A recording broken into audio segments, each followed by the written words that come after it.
already. Yeah, come on, man. I, I feel like it's an honor, man, to be a part of anything you got going on, man. I know, you my brother from a long distance, but I'm always glad to see you. It's always a pleasure. Oh man, hey, I want to welcome everybody to the podcast, the Game Ready podcast. I got a special guest, my boy Ant. We go back a long ways, Yes, and sir. I'm gonna start off just with just how I met Ant. We played in the World League together. Ant was one of the premier players in the World League, and we'll go over his bio later on. And the coolest thing, just a little short story. When I first met you, Ant, I had never saw a cat play chess in between Yeah. practices during tour days. That was the coolest shit. Yeah, that's true, man. Yep. Hey, E man, I still play chess every day, man. My wife say, "Why you always playing chess?" I tell her just to keep my mind sharp, man. So I still play chess right now today, man. Man, I may have to get some lessons because I tried to. My attention span ain't as calm as yours.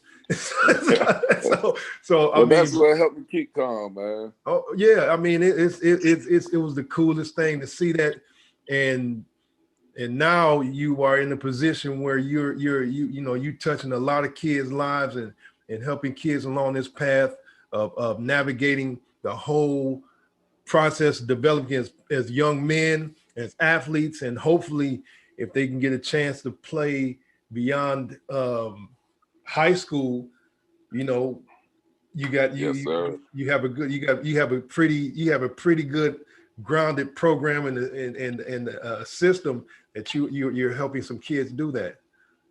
Yeah, you talk about me, but you got to remember too, when we were just starting out, man. I remember you coming over with your sandbags, teaching me a few tricks about training those kids too, man. And I see you develop that into a full circuit, man. Got your gym working out, your program, man. That's so awesome. You know, it's funny because you probably wouldn't remember, but you may remember. But a lot of those kids that we started out, you worked with. Are in the league. I'm not in the league, but can't No, you let good. me get my charger. A lot of those kids, man, are playing D1 ball like Tyler Davis, Nowhere Pollard. You were one of their first trainers. Those guys was about 9 or 10 years old when we first started that, and it's so funny because I see them on TV on Saturdays now, man. So those guys were some of our foundation kids, man, and just I wanted to give you a little update on those guys. I used to come every Saturday morning, man, and those boys are playing in the ACC right now. Wow. William Barnes, all of those boys. Those were kids that you had a real integral part in training, helping out during that time period, brother. So just Oh so you know, give you a brief update on those boys. man, that's amazing because I got into this, for to help kids. Right. The main objective when I even started even planning out this whole, company is to help kids be That's right. better athletes and not do some of the stupid crap that I used to do in the gym that I ended up injuring myself. So Right. and really trying to give them a foundation so they can lead an active life even beyond them playing sports, because when you playing sports you already know that's a finite part of your life, and It shoot, really is. you got like maybe 60, like 50, or like 60 or 70 years of regular living that, I That's mean, right. you got to remain active and continue to maintain, a healthy body. So, I mean, man, man, that made my day just knowing that, because, Yeah, I would man. love to have those kids, just talk to them, if they come back in town, Definitely. I Definitely. would love to, just see how they doing and just check in with Yeah. And just not just playing. Those boys, man, are like top freshmen in the ACC, top sophomores. You know, make freshman of the year type awards. Those kids are like that, man. Uh, of course. it's just amazing to see it, man. And I just want to tell you thank you. We were just getting started, man.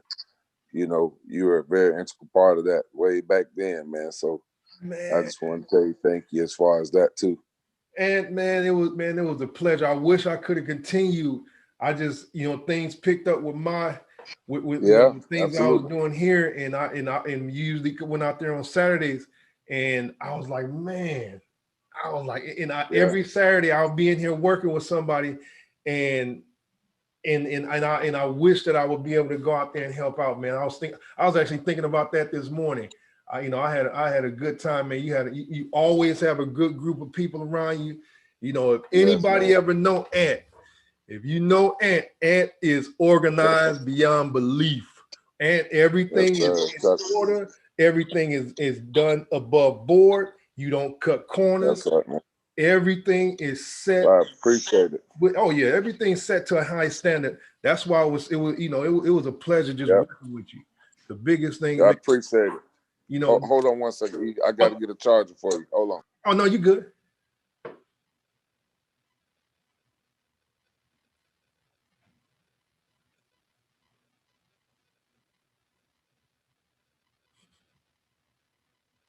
I was trying to get my wife to go get a charger so my phone don't die on us, man. Oh, I But appreciate. yeah. Hey, I appreciate. Hey, hey, this is my first time doing this too. So I mean, hey, I'm Yeah, learning man. how to Yeah. go. And so It's awesome, man. We got to do it again. oh, we You gonna do know, it. Hey, and we gonna do yeah, it again. It's not even a doubt, because man, you have so man. I'm really, man, I'm a hard person to actually even give accolades and praise the right, me too, man. and You know, so you have a good wealth of knowledge that I think you can reach out and help out a whole lot of people, especially these parents that don't right. understand the process of really developing athletes. It, that You is know, so good. That's so true, man. I mean, well, I mean, you're right on because we just went through the recruiting process. We've gone through it before, but I'll tell you, it's changed so much in the last couple of years. My oldest son went through it just a few years ago, but now my middle son just went through it last year in 2020. And I can tell you that we learned so much in that process over the last year, man, that it's ridiculous how much the recruiting game has changed. wow. I mean, it's amazing to see, how it's really I'm at a I'm at a, actually a I'm at a Yeah, loss on how much it's changed. When I called you, one of the main things that I wanted to touch on was, and we'll cover this later on, was the way the transfer portal has hurt a lot of these college, a lot of these high school seniors and their right. ability to just even get a look, you know, Yeah, and how I see a trend where this could possibly go a little bit longer than the reason why, which you let me know, was the right, the right, COVID waiver. So, right. oh, but we're gonna jump in a little bit of a few questions, and I want to just ask you just I got three main questions. I'm gonna run some questions off of that, and No problem. how has recruiting changed over the last several years in your opinion? I think the recruiting process has changed where um, a lot of the coaches now they rely on a lot of outside sources because it's so many kids and they have such a short window with the NCAA. So they're not coming to the games and sitting in stands like they used to. They're relying on social media, outside sources, as far as uh, kind of community coaches. They reach out to people in the community, uh, and a lot of that. Hold on, E. Are I you think my good, Big truck. Shot? Yeah, they so I think that's how it's changed a lot. Just the timing, of course, adding the second signing day was big as well. So those were some of the changes that have really happened over the last couple of years, man, is effective recruiting. And I think it puts a little bit of little pressure on some of the kids, because once kids sign, they don't understand that early signing day puts a lot of pressure on kids. And we'll to probably touch a little bit, but offers have an expiration date. Parents think that a kid gets an offer and it's until he decides, but it doesn't work that way. So that's one of the things that really has changed a lot.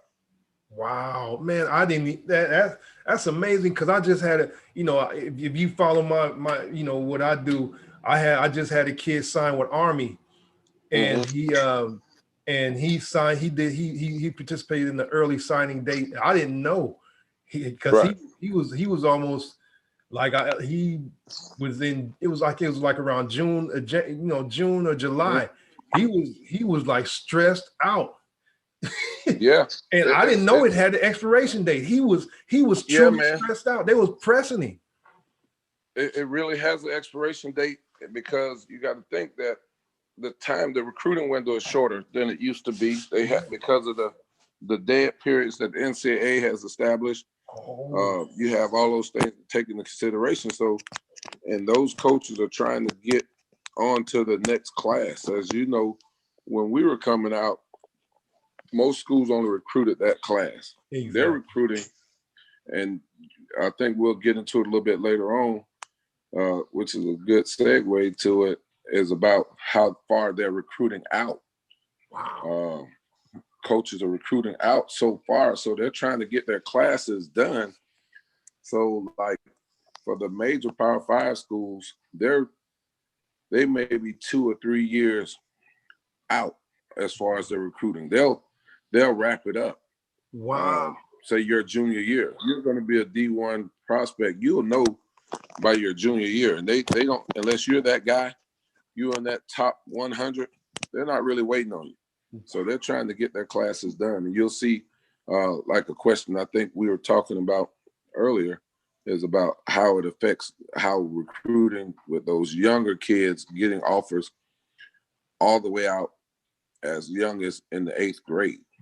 Yeah. Yeah. And that's one of the things that you'll see.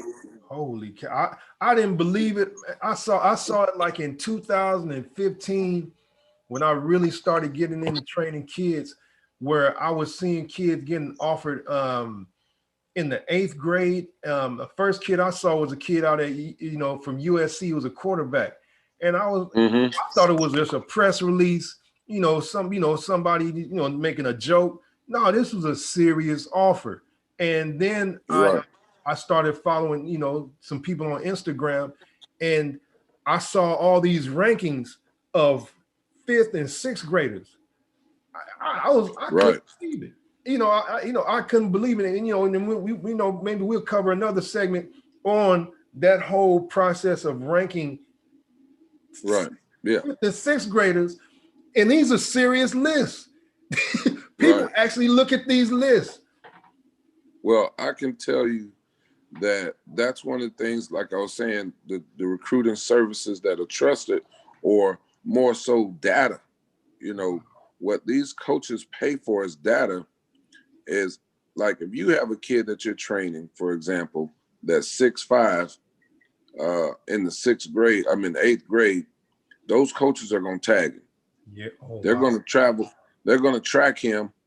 They're going to track him until he's that age where they can talk to him, but they'll send flyers and stuff like that. They can't actively talk to him unless he's on a campus or at one of their camps, but they're definitely tracking them.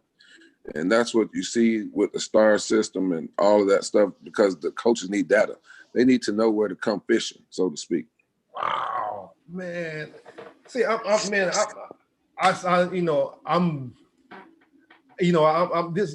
is like something that can actually bring some value to some of the kids, because I even seen in my business that I won't even really entertain a kid that comes into my gym that's a senior. And if you're a junior and you on the bubble, I'll tell you in a straight up fashion, you may want to consider doing something else. I don't want to waste your parents' time, money, and resources with trying to figure out a way to improve your 40 time, your bench press time, just so you can get ahead of the game of some kids that they're already tracking. Right. And that's Absolutely. that's the hard part of dealing with this. I say, like, right now I train mostly youth athletes, and Right. 70% of, I say 70, 80% of the kids I train, they are under the age of 14. Yeah. And you know, that's really big because a lot of kids are, that's why you see today, excuse me one second. No, you good, Biko. That's why you're seeing so many kids with those high level offers and things like that because of the advanced training that they're receiving. But the thing that you're doing, hold on one more time. No, you good.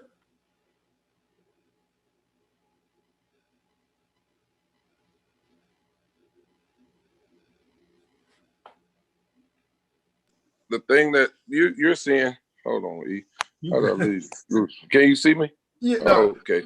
I can Man, see this you now. thing, I'm trying to get this battery charged, bro. Hey, it's all good. Hey, I'm man. all over the Hey, place, but hey, we I going a little. apologize, man.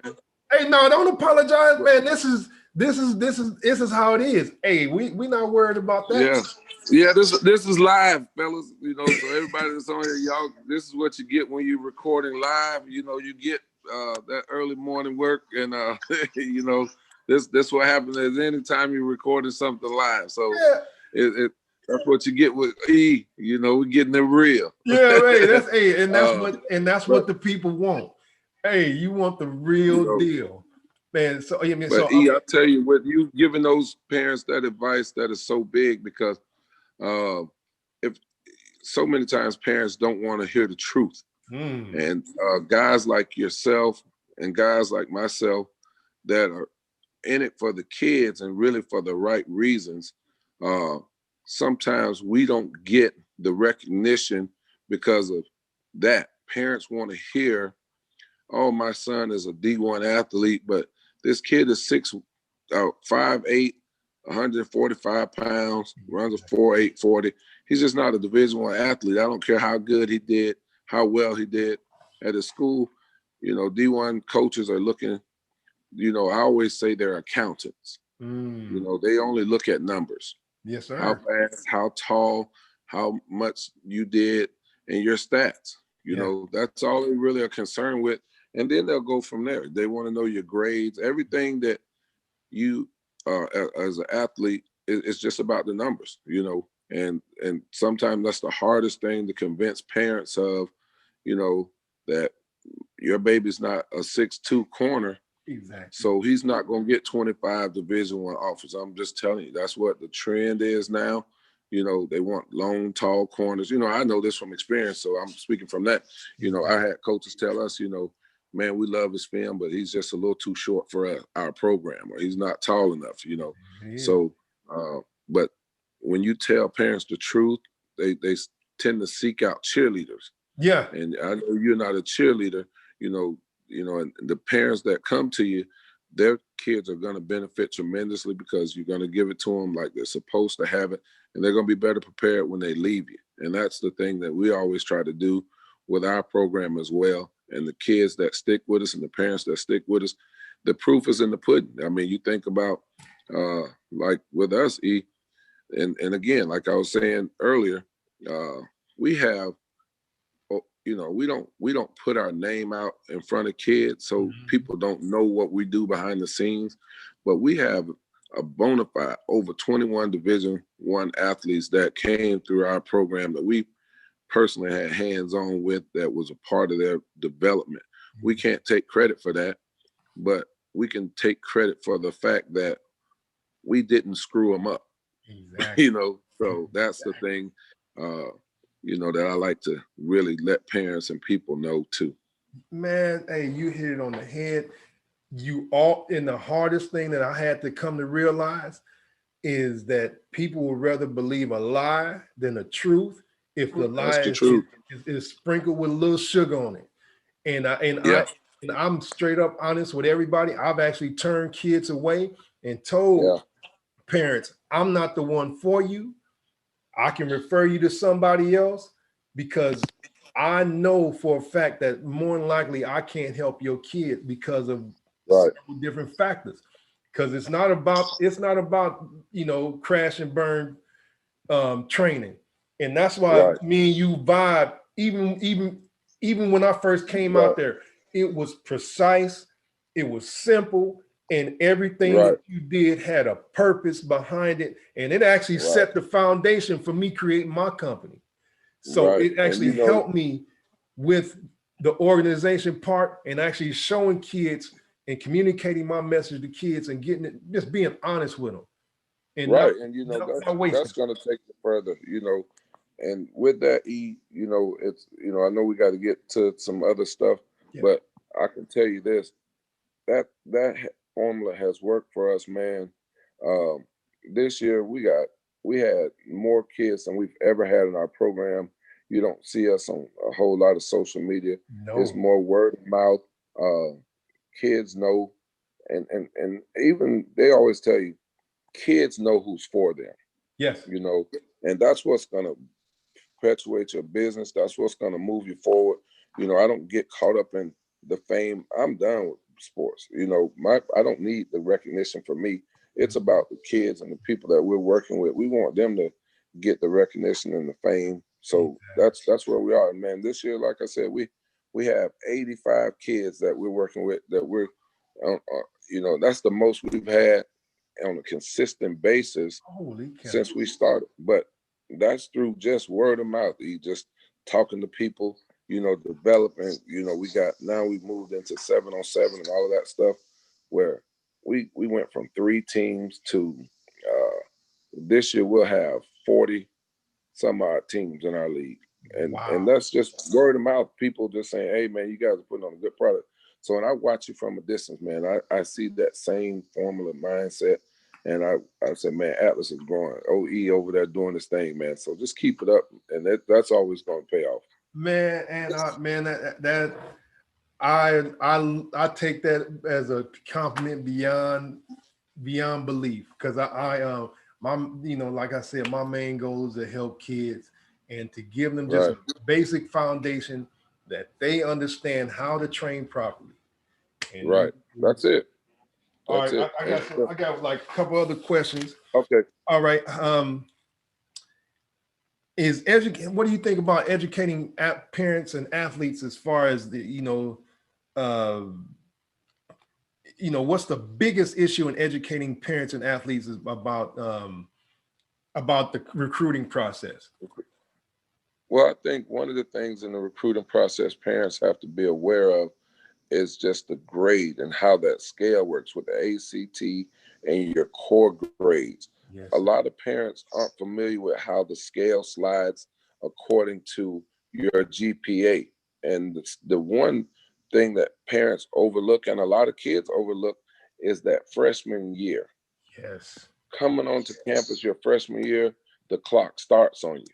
Yes, sir. And it's basically really your second semester as your 8th grade year, because that first semester core average is going to transfer over. So you go in already, behind the ball, 8 ball, or ahead of it. Yeah. So if you go in as a kid that comes out of 8th grade with mediocre grades, that you may even be ineligible. I think they switched it a little bit, but not being able to play your freshman year, and that will hurt you even more than anything, because you want to get into a big program. If you're going to a school that has a program style football program, you need to play your freshman year. But just educating them on the grades, though, how the clearinghouse, those things. Some parents aren't aware that they need to register kids from the clearinghouse. They need to look at the eligibility center. I had a kid go all the way off to school. Parents, just didn't know what they didn't know, and he hadn't cleared the clearinghouse. Had a Wow. full ride to a school and had to come back home because they can't do anything. And it's on the coaches too, Oh yeah. for that particular incident. But I think parents need to be aware of the grading and how that works, the SAT, and take the test as many times as they possibly can take it. Don't wait till their senior year to try to take the SAT or ACT, because I don't care how good you are as an athlete, I can't get you into school if you don't have the grade. So that's one of the major things that they're going to look at when you talk about educating parents and recruiting. The second thing is exposure. Yes. You don't want to go to what I call flyer camps. Flyer camps are where if Anthony Fieldings has a camp and he's just doing something, that's not going to get your kid any recognition. I mean, it'll help him get better so he can do some combine training. And I do think he needs to go to a couple of those so he's prepared. But the biggest thing is you want to go to these college camps where there are college coaches. They have to see you. You have to be evaluated. You know, you don't have to go spend the $1,300 to these 4 and 5 day camps where there's 1,300 kids. Those schools, they're not looking to give you a scholarship at that school. What they're looking to do is do some fundamental stuff, training. And if you don't come and blow the socks off at their combine, you're not being recruited. Or if you're not, you know, and be honest about where you are on the scale when it comes to recruiting. Again, like I said, the numbers. There's coaches look at positions. Let's say, like for yourself, you're what, 6'4" E, Yeah. 6'5". Yeah. So you're a perfect Division I defensive end. If your kid is 5'11", 185 pounds, he's probably not going to be a Division I or major unless he just lights out as a defensive end or a particular program. So those scales.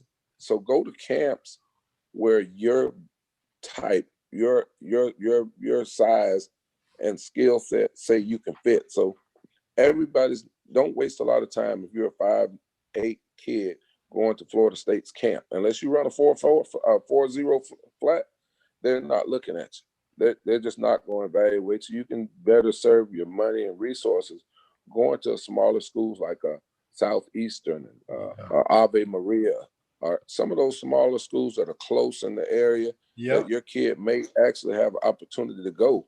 You know, so that's the one thing I would definitely tell parents. Go to the college camps that come up in the spring and the summertime as far as recruiting. That's what's going to get them on the board. Wow, man, this is some powerful information because I talk to parents all the time, and I maybe have one parent, and you know him, you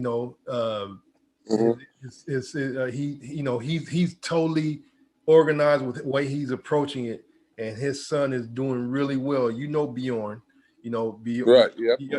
Bjorn's parents are they're realistic, but they have a plan in place and they execute it on a daily basis, and they have a good idea of what they want to do. A lot of parents, like I told somebody else, a lot of parents, like, you know, it's like they just waiting for somebody to just give them a chance, and voila, you got a scholarship. No, it's a process. It's not like me and you when we came up, man. It was like, hey, they just threw a net out there, and whatever came back, if it matched what they needed, that's what they picked out of the net. Now they are being like snipers. They are particularly throwing nets out to individual kids, and those kids are the ones that they're actually going after, and they're going after them early. And you're right about that. And one other thing, when you were saying about parents having a plan, you definitely have to have a plan because it gets expensive. Oh yeah. You got to have a financial plan, understand how to budget it. That's why I say don't spend a lot of money going to places where it's not going to give you the return. You want a return off of your investment, and understand that if you want your kid to get $100,000 scholarship and you're not prepared to spend $5,000 or $10,000 to do that over his high school career, that's with training, nutrition, camp, travel, hotels, and things like that. He's probably not going to get on the list because that's what parents are doing. They're taking their kids to the camps. They're staying in hotels. They're getting training with guys like yourself. You know, so you've got to be prepared as a parent to spend the money, and that's a budget. You got to put him on your budget. You know that I got to budget him, and because I can tell you, you know, my son's junior year, we spend thousands of dollars on the road. You know, just going to different camps. But the return is he was able to get a scholarship that, you know, if somebody told me, hey, spend $5,000 and we'll give you $100,000 scholarship, you probably would trade that off. And that's basically where you're going to stand with that. So parents need to know that. Wow. See, this is, and you guys are seeing how strategic and how mindful Ant was with the process. That is the main premise. You being mindful and strategic with your plan and understanding that it's not going to be free if you Right. want it to happen. And what you mentioned, those figures are on a low end. That's on the low end. That's That's on the definitely on the low low end. end. Absolutely. Because my daughter, when she was in club volleyball, oh, it was just for Oh club yeah. volleyball. And that we're gonna cover that. We're gonna cover club sports probably later on. If you play volleyball, if you're not playing club, you are not going to college. And that's how it is. Point blank. Yep. And the other thing is parents need to have a good relationship with their their high school coach. Yes. You know, the high school coach doesn't get you the scholarship, but he definitely can tell them no. Yes. You know, that this isn't a kid or this isn't a parent. So you have a lot of parents that like to go to the school and curse the coach out of, oh, he's not this. And you think that coaches don't talk. They do. And you say, well, I'm gonna just transfer my kid. Well, that's a red flag to a lot of recruiters too. Exactly. If you got a kid that bounces around to 3 or 4 different schools, the college recruiter wants to know, why is this kid moving so much? You know, it's got to be an issue somewhere. And so that's another thing parents need to be mindful of.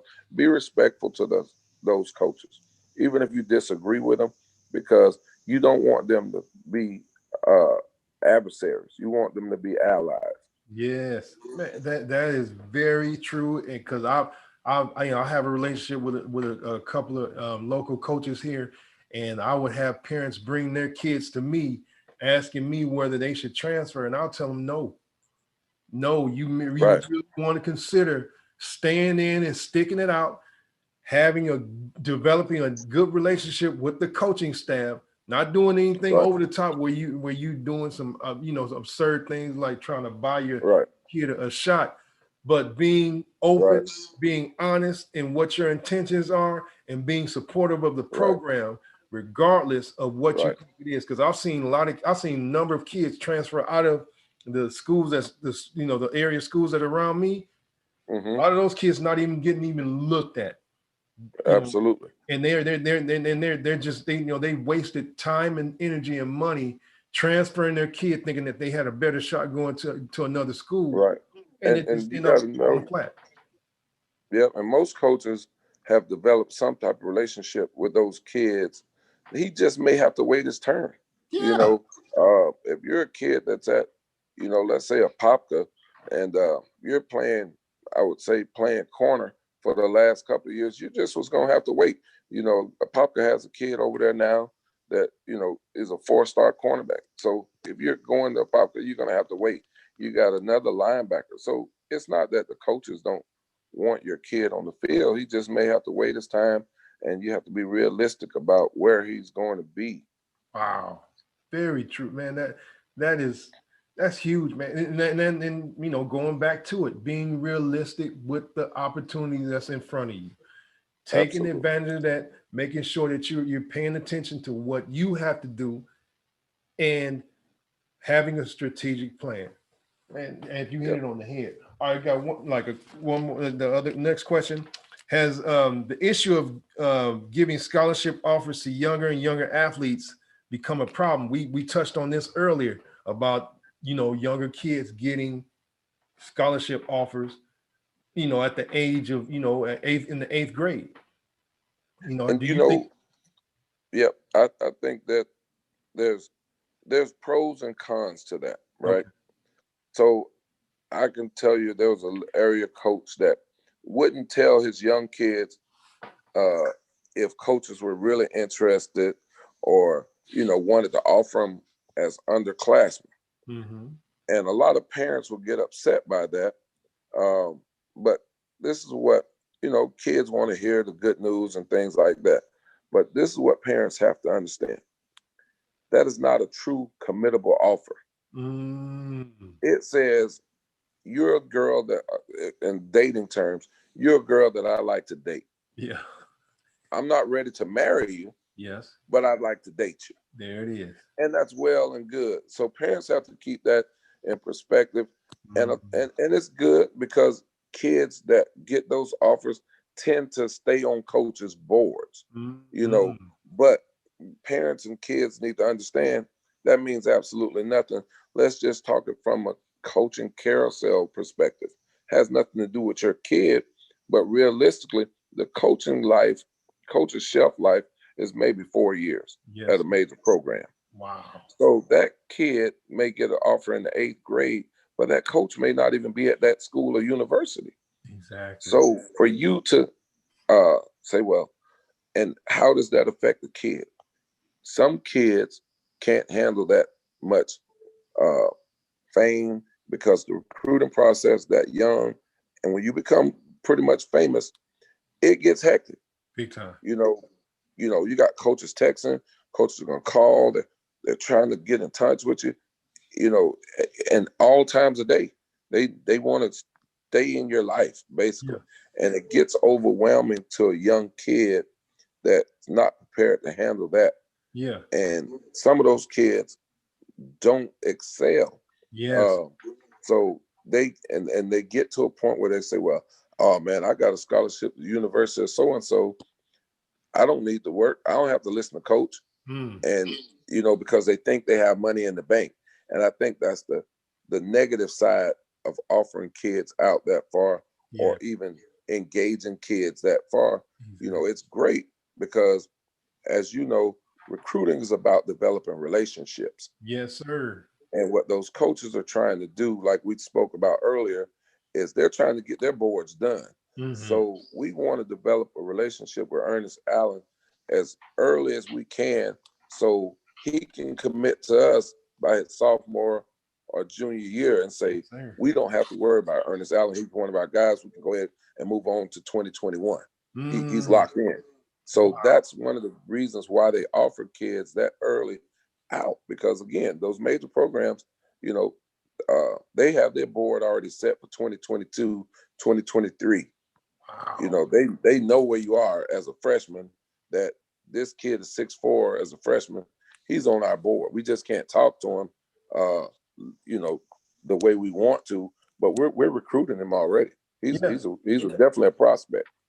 Wow. So I think that's how that affects kids getting offers that early, especially in the 8th grade. Wow, man, that's some powerful stuff, because I can understand it, but that's just how the game is going. The game is going that's further. It. Yeah. It's going further and further out, and you want predictability. You want predictability when you are establishing a program. And I think that's the main issue. They want everything to be predictable. That's where analytics fall in. The numbers that, the accountants that they want predictability, because it makes things easier. It makes things simpler when you look in 5 years ahead rather than year to year. That's right. It makes so much sense. All right. And then, okay, so we're going to dive into the big question. How do you think, we're going to go a little bit more into how do you think the transfer portal has affected high school athletes' recruiting experience? Well, the biggest thing that the portal has done this year, more so in past years with COVID, is they have given the immediate play, like it's called I can't think of the name, but they get a waiver.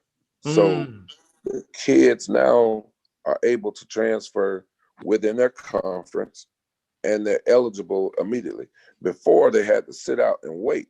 So that, I think, has created a log jam for exiting seniors, 2021 seniors.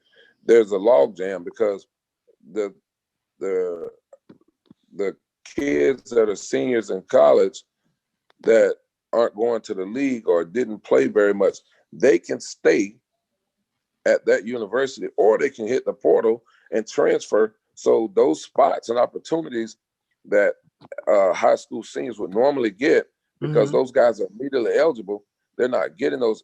They're not getting the opportunities. So, and it's causing a lot of bump down as well. Wow. So, because as well, that the NCAA only allows so many scholarships, and although they're telling the kids that they could play another year, they haven't given those institutions an increase on scholarship numbers to accommodate those high school seniors. Wow. So the numbers are still the same, but there's not as many kids leaving. So it's basically saying, hey, we got to hit the reset button, but the high school senior isn't benefiting that. So a lot of those kids that will receive those offers at, let's say, a Division I school, a mid-major in particular, are not getting it. The portal also, I think, it depends on coaches too. So if a coach like Nick Saban, if you're an Alabama kid, you're going to be in pretty good shape, because Nick Saban has the time to develop the program. Yep. If you're a coach that's on the hot seat or has to win right now, you're looking in that portal. You're trying to get as many of those guys that can come in and play right now. So they don't have the opportunity or the time to say, we can bring a high school freshman in, high school senior in, and develop him for the next 2 or 3 years. We can wait. So I think that's how the portal, and especially having the opportunity to immediately play and transfer within the conference. Before, they had to transfer outside of the conference. Wow. So let's say you got an ACC kid that wants to leave Florida State, he can go to North Carolina State and play this year, with the waiver. So Wow. in the past, they would have to transfer outside of the conference. Wow. Yeah, you mentioned that the other day. Man, this is akin to free agency. This is like Absolutely. this is Yeah, akin to exactly. free agency. This is like 1993 all over again.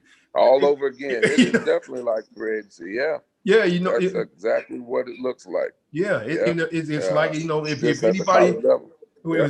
anybody that's our age who followed football, and we were in college, Yeah. and you saw free agency hit the NFL in 1992 to 1993, you saw a rash of people moving.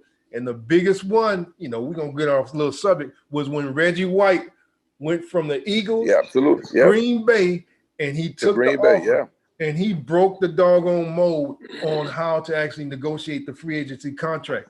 It was the coolest thing to see. But when you see this happening in college sports, and we're going to probably dive in this on later on, this goes into you seeing this game evolve into a more minor league system that's based on developing players. And then we start talking about compensation. Right. That's a totally different animal. issue. Yeah. So, I mean, I was listening to you, but I got I have another Zoom call at 10. Okay. I'm about to call. I'm about to tell her that we're gonna have to move this. Maybe I may be a little late. Good. Well, one second before you move on to that, touch on the back end of that. One other thing that the portal is affecting, if you look at, let's say, like a JSU, for example, those 1AA schools, and particularly HBCU schools, are actually going to benefit from this also, because those guys that normally wouldn't take a look at HBCUs from Division I schools, now they're going to bump down to those what we call it's the FCS level. When we grew up, it was 1AA. Yeah. Now those schools are going to get it. But the bad part of that is those seniors that would have taken up those scholarship offers, now they're going down a level. So those Division II schools are going to benefit from kids that are coming down from the 1AA level. Exactly. So it's going to be a trickle down effect. Then you're going to see better competition at the lower levels. Exactly. And as you know, I can speak for it because I went to a Division II school. So you're going to find pro level talent at some Division II institutions. And because those kids that have had the opportunity to stay in school and develop, they're going to benefit from that. So it's not going to be a total negative. I think that, like I said, with HBCUs and smaller institutions, they're definitely going to benefit from it. Oh yeah, you can see it with Deion Sanders. Deion Sanders, he's eating off of that. Yep. I got a meeting too at 10 myself. Oh, it's all good. Hey, Ant, man. Hey, man, I appreciate it, man. We may pick this up in 2 segments. So yeah, yes, sir. Yes, sir. I got a number of other questions, and I appreciate it, man. I'll just have to get in the car, and we can talk while I'm driving. Oh, that's all good. Hey, man. Hey, just be safe, and we're not going. We're not going. Breaking. No, I can listen through the car system, so I don't got to be on there driving and talking and holding the phone. There it is. All right. So, I mean, the next question is a third question. Is okay. What we will dive a little bit more into this because you've given you jumped ahead and that's just cool as hell. Basically, what advice would you give parents and high school athletes to help them navigate the recruiting process? I think you covered this, but I'm gonna break this down into separate questions. What is the first step that you would think to prepare for the recruiting process? What is your first step? And you already covered grades. What would be beyond grades in the actual qualifying, becoming a qualifier? To qualify, I would say, being realistic in where you are as an athlete, number one. Okay. That's going to be huge. And I think like I said, identifying that, reaching out to coaches also. You have to be active in your recruiting process. Yes.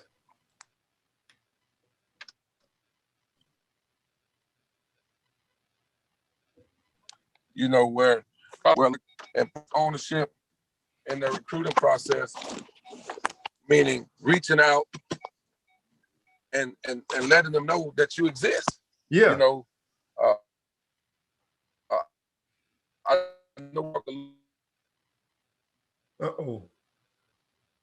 about. And we breaking up a little bit. I think you may be off your Wi-Fi.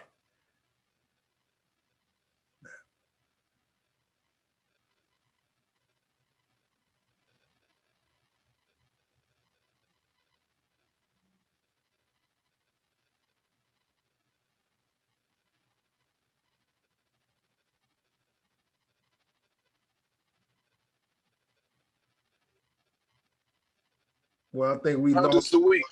What you say? I'm here. Okay, cool. I would go to the website and send hundreds of emails. Which website? Because we lost you for a little bit when you got in the let's say I would go to the coach's website, school website, the athletic website, get that recruiting coordinator's email address, start with the recruiting coordinator because he's the one who's going to pass the information on to your coaches, to your son's position coach. Okay. Wow. Can you hear me? Yeah, I can hear you. Yeah, that's one thing I would definitely tell parents to do is be active, be proactive in the process as far as reaching out to coaches. What I said about dating earlier is letting them know that you're an easy recruit. Yeah. What we decide to offer Ernest Allen is he going to make us chasers.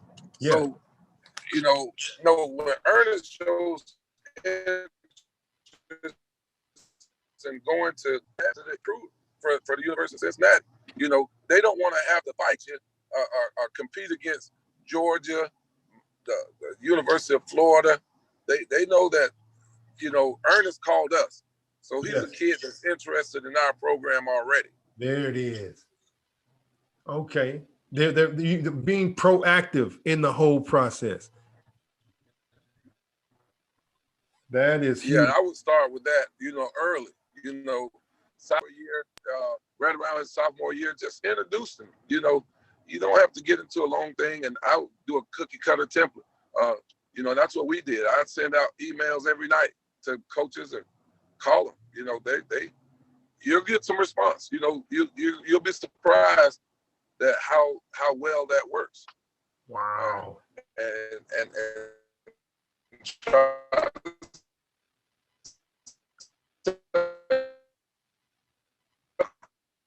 some type of visit where you go out and see the school. Tell them you want to come to a spring game, man. There it is. You can come and get tickets, go through the, for their spring game.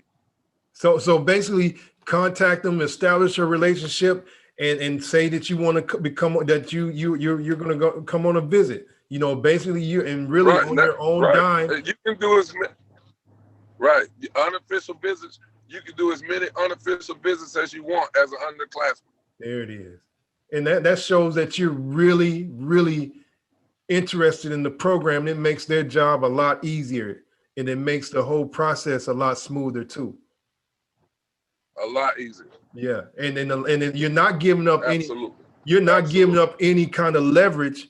All you're doing is showing interest, and you establishing a relationship. And a lot of people want to play this leverage game where they think they got so much leverage with these schools, and they don't understand that they don't.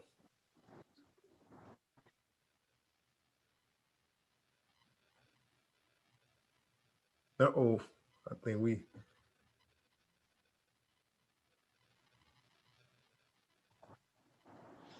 Absolutely.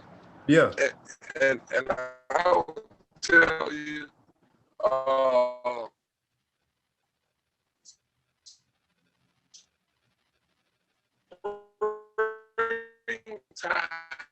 this time of year is big for parents. Make sure kids are not, I don't know, about going forward in the future.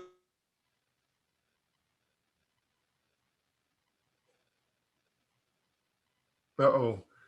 And we may be losing you. I think you're going into a dead area way out there, up north. Yeah, I think we may be.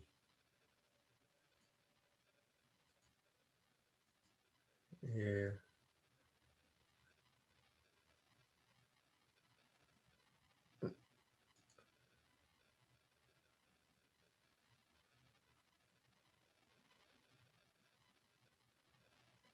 Hey, Ant.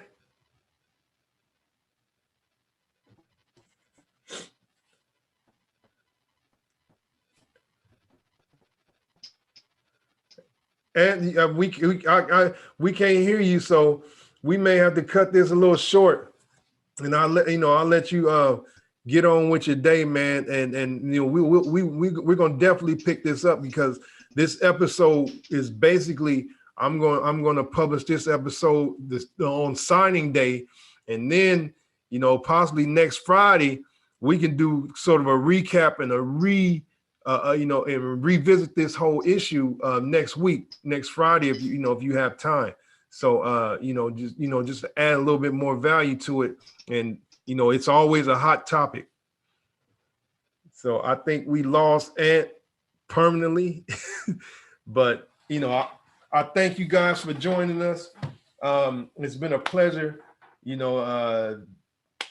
This is live, recorded live. Yeah, okay, I got you, E.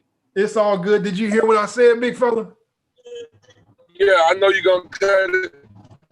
Yeah. But one last thing, real quick, if you can hear me. Oh, go ahead, big kids fella. are going to school during the springtime, eating. They eat because when this COVID is out of there and coaches are able to visit schools, this is the time that they're gonna come and see them. So if a kid can put on 5 or 10 pounds during the spring, because they're doing that eyeball test. So that's one message I would tell parents: make sure that those kids are not missing school during the spring. They're on campus and they're wearing clothes that make them look fit. They got their best shoes on to give them another inch or two in their height. There it is. If they can hit the gym, do a little curls, all those things matter. Yeah, Oh yeah, the eye test is huge. That eye test is a monster. Absolutely. And I just, just knowing from what I've seen with the few kids that I've been able to recruit, the train that's getting recruited. If you don't pass the eye test, you may, and you may not really get the offers that you think you deserve. And that's one other thing. Absolutely. You don't get what you deserve, you get what you earn. It's not anything that you deserve. That's right. How much hard work you think you've put in. Right. If you haven't gotten the offers that you think you deserve, you ain't working hard enough. That's right. You're missing something. That's so true. And I'll tell you this, back to what I was saying about being on campus or being available. I had a kid, and you worked with him, big kid, developed to be about 6'5". Ole Miss came to see him. Wasn't in school. Oh. They came down to see him. They were ready to offer him. I know you remember Terry Richardson. Yeah. He was the coach, came down to see him. He and I still have a good relationship. And he came down to see the kid. Wasn't in school. Wasn't available. Couldn't find him. Wow. Missed an opportunity to go to a Power 5 school because he wasn't available. Yeah. Wasn't in school. And he was like, man, we're going to move on. And, this kid still end up going to play college ball, but he's playing at a Division II, 1AA school, instead of being at a major Power 5 school. And everybody don't get 10 Power 5 offers. No, you don't. Let that be clear. Yes. You may only get one. Yeah. But you can only sign to one school anyway. Exactly.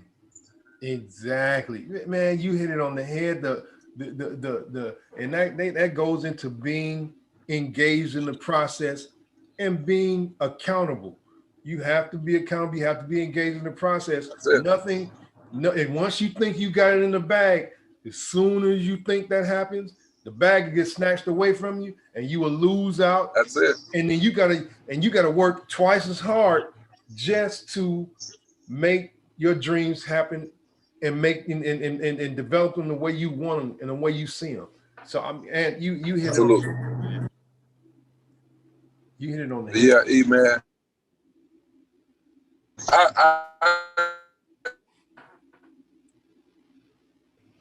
I hate run, man. I got a meeting also at 10. I want to thank you for having me on, man. Whatever you do. And I just want to say God bless you. Oh, I love you, big dog. Hey, like I said, I love you too, my brother. If we can pick this up next week, man, let's make it happen because I'm going to release this. I'm going to release this. I'm publishing this on signing day. And usually after signing day, that's when it really catches people's attention that this is real.